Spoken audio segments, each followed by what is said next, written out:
Assalamu alaikum and welcome to all of you. This is another lecture about language learning, and the title is Language Learning, a Practical Approach. Now, in this series of lectures, our main focus will be on language learning with practical approaches.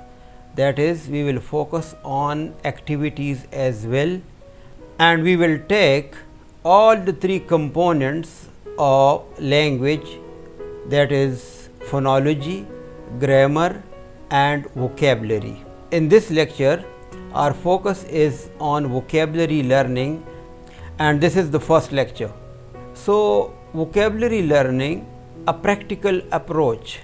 There are certain matters which we can consider, that is, taking an interest in something leads us to do something about it. That is a practical approach. In the same way, a genuine interest leads to an activity, and activity provides the learners a practical approach.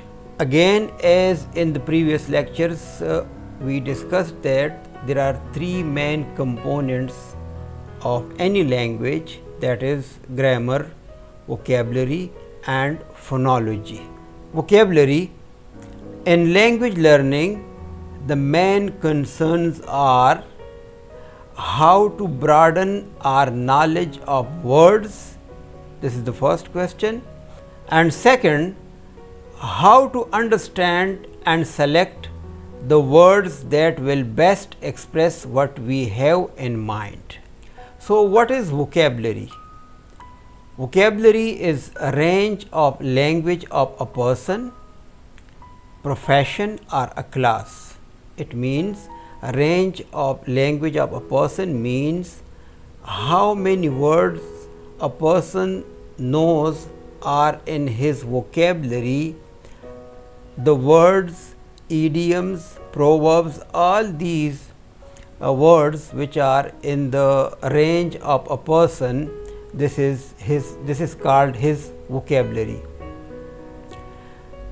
or the body of words used in a particular language, or the body of words known to an individual person. Then components of vocabulary are parts of vocabulary. Parts of vocabulary are root, prefix and suffix. It doesn't mean that all these three parts should be or would be there in a single words. The words can occur in single form without any prefix or suffix, or with these two other words, that is prefixes and suffixes. The learning of roots, prefixes and suffixes open the door to understanding hundreds or perhaps thousands of words. Now, roots, the roots of the words, these are the basic parts of words. They either stand alone, just like for instance port, or give vital support to prefixes, that is import. Im is here a prefix, and suffixes are suffix, just like portable. This able, port and able, this able is actually suffix and it has changed the meaning of this word.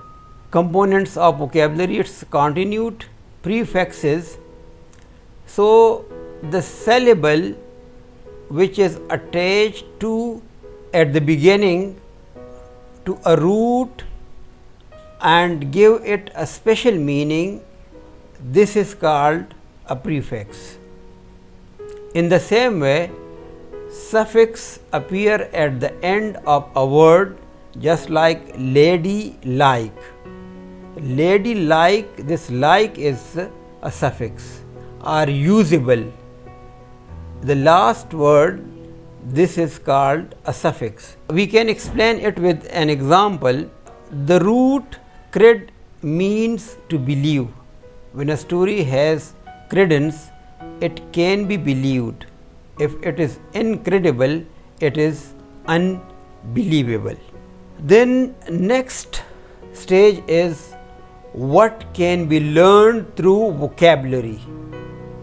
So with the help of vocabulary, we can learn grammar, that is the arrangement of the words. If we consider grammar, then grammar, as already in the previous lectures we said that grammar is arrangement of the words in proper sequence according to the native speakers, and there in a sequence we have to put the words.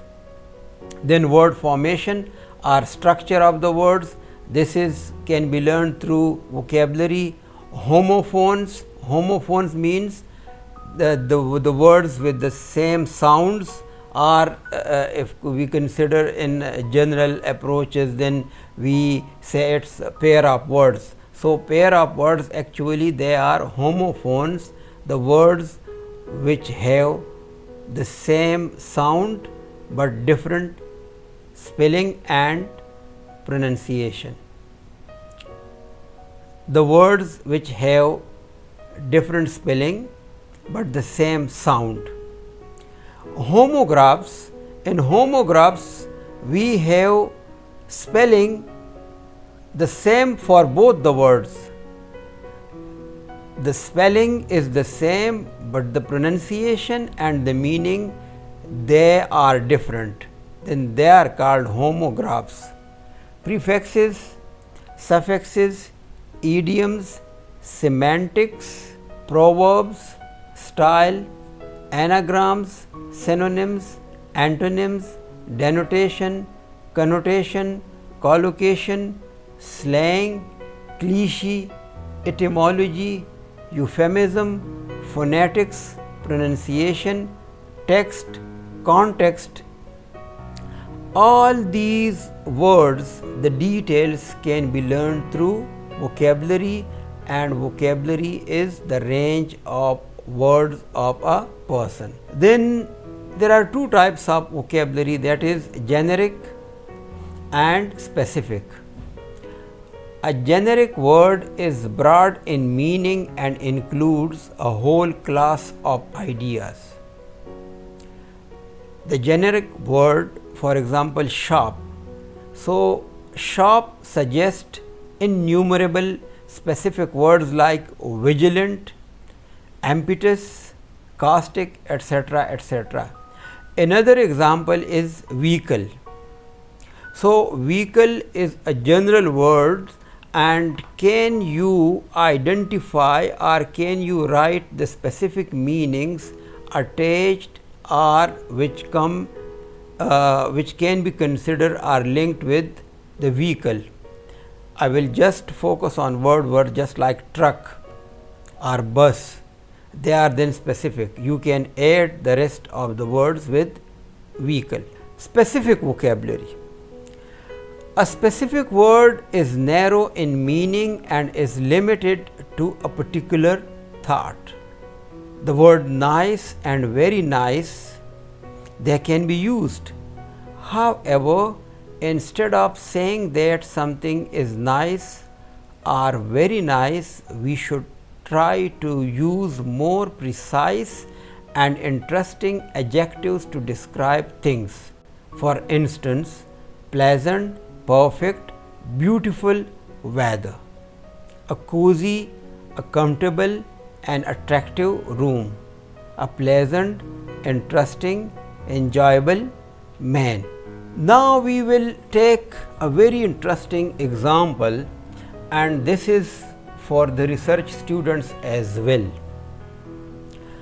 Here our focus is on a paragraph where the words they have been given in a narrative narrated by a narrator, and here the experiences are expressed, but the students, the research students, they can consider that when we are learning vocabulary, so the various communities, our societies, our people, they are using different words. They can be focused, they can be considered under the heading the dialect as well.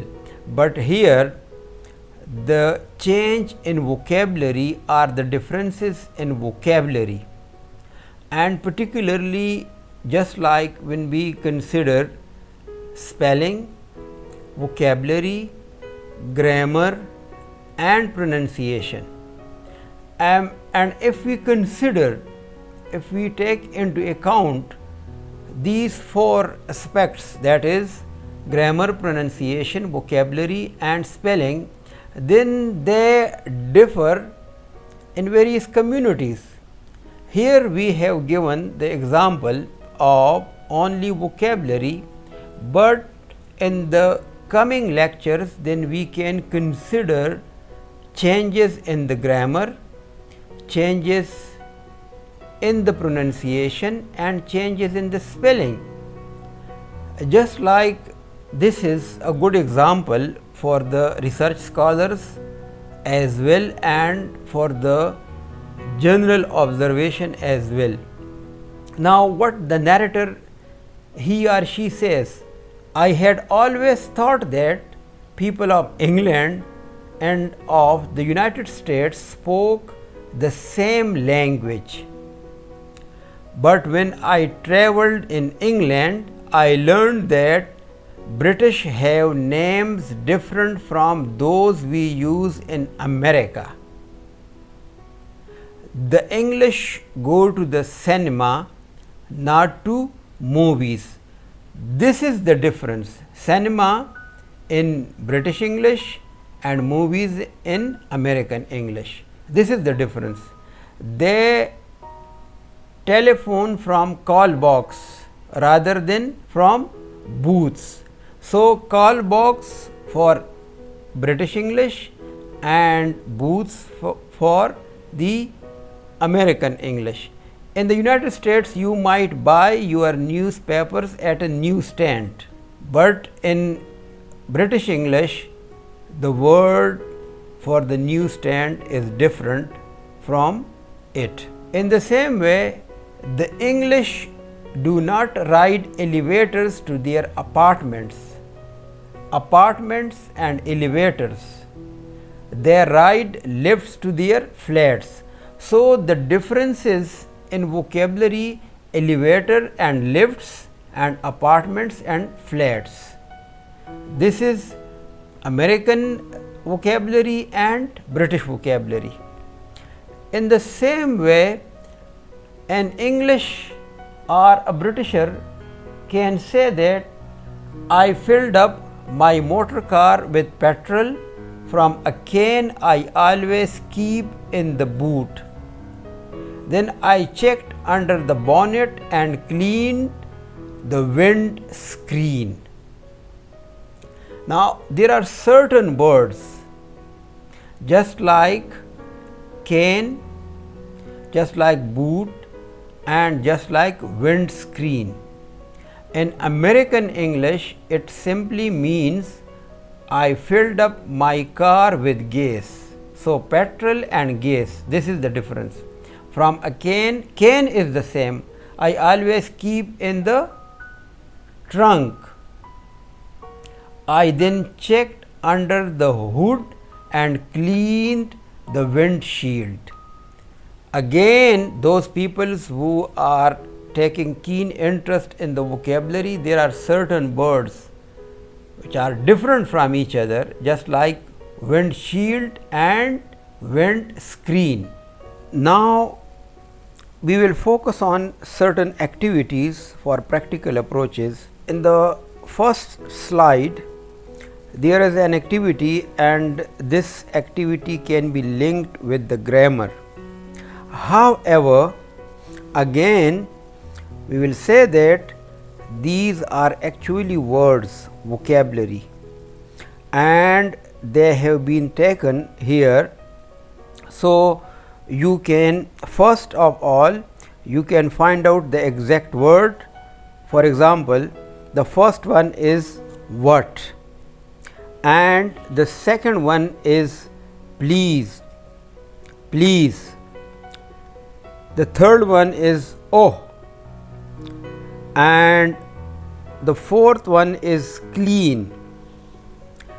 In the same way, you can make these words, rearrange these words to get the proper word, and that proper word then should be linked or should be put in the sentences given at the right hand in your picture for this activity.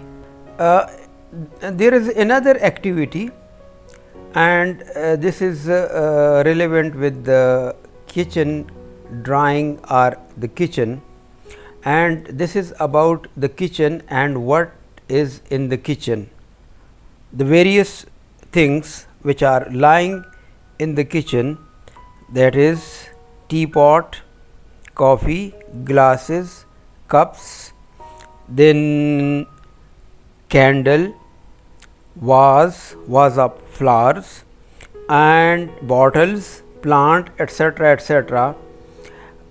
In the first activity, these things, the various utensils, the various items, they are put here with proper captions, and in the second activity then you can put these things at proper places. However, the difference is that the names are not written with the various items. So, what you can do, you can write the name over there, and in this way you can take a practical approach towards vocabulary learning. This is the first lecture about vocabulary, and in the following lectures we will explain the terms which are discussed under the vocabulary learning, just like etymology, homophones, homographs. The explanations with examples and with practical approaches, they will be considered in the following lecture, in the second lecture. And now at the end, references. Some of the learners, some of the friends, they have mentioned, they have identified, they have asked for the references, and the references, they are very, very important for the research scholars particularly. So, some of the references, they are given at the end, and the scholars, the researchers, they can refer to the original text for further details. Thank you very much for your kind attention. We will continue the series of this lecture.